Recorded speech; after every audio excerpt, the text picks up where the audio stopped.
सुख में कटे या दुख में बसर हो, जीना तो हर हाल में होगा।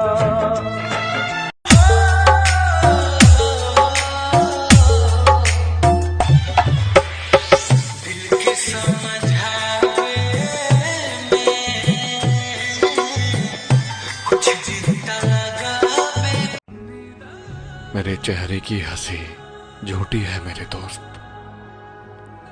कभी मेरे जैसे बनने की दुआ मत मांगना। हो तोहरा चाहत के लात हमरा लागल बा, नाही छोड़लू कहीं के मनवा पागल बा, तीर लेना के दिल में